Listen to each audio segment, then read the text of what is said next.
안녕하십니까. C채널 뉴스입니다. 일본군 위안부 피해자들을 기억하기 위해 제정된 첫 기림일 행사가 전 세계 9개국 16개 도시에서 개최됐습니다. 참석자들은 과거사를 반성하지 않는 일본 정부를 규탄하고 사과와 피해 보상을 촉구하는 평화의 함성을 외쳤습니다. 이인장 기자의 보도입니다.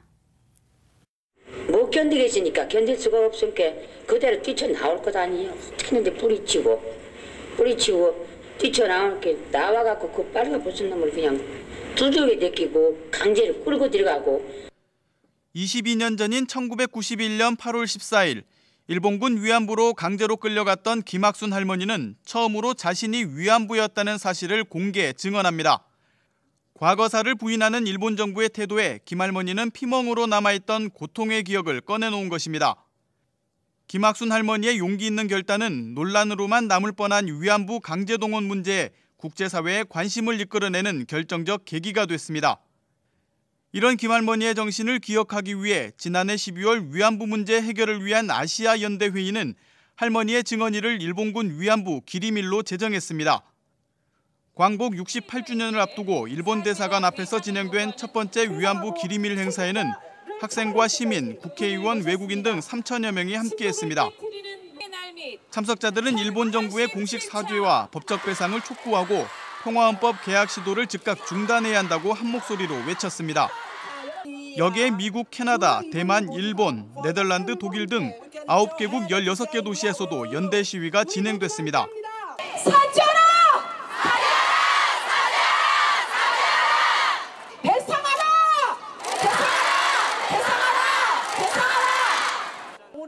이날 현장에서는 위안부 피해 할머니들의 증언도 이어졌습니다.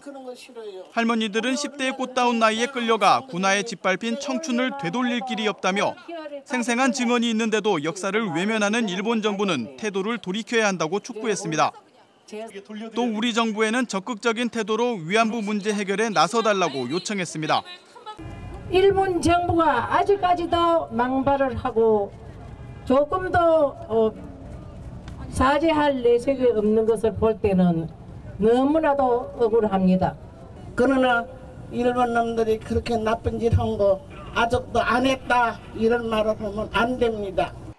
기림일 행사에서는 한국정신대문제대책협의회가 지난 2월부터 추진하고 있는 전 세계 1억인 서명운동의 1차 집계 결과도 발표됐습니다. 6개월 만에 온오프라인에서 100만 명 이상이 참여했으며 현장에서는 국회의원 238명의 서명지도 전달됐습니다. 세계 1억인 서명운동을 통해서 일본 정부에게 피해자들에게 사죄하고 배상하라. 다시는 전쟁을 꿈꾸지 말라라는 강력한 그러한 여론이 모아지고 있어요. 한편 위안부 기림일 행사에는 한국기독교교회협의회 양성평등위를 비롯해 예장통합과 기장, 감리교내 여성단체 10여 곳이 주관단체로 함께했습니다. 현재 정부에 등록돼 생존 중인 위안부 피해 할머니는 57명. 고령의 할머니들에게는 시간이 얼마 남지 않았습니다. 살아생전 일본의 진정성 있는 사과를 받아야만 68년이 지나도 잊혀지지 않는 기나긴 고통이 끝날 것 같다고 할머니들은 이야기하고 있습니다. C채널 뉴스 이인창입니다.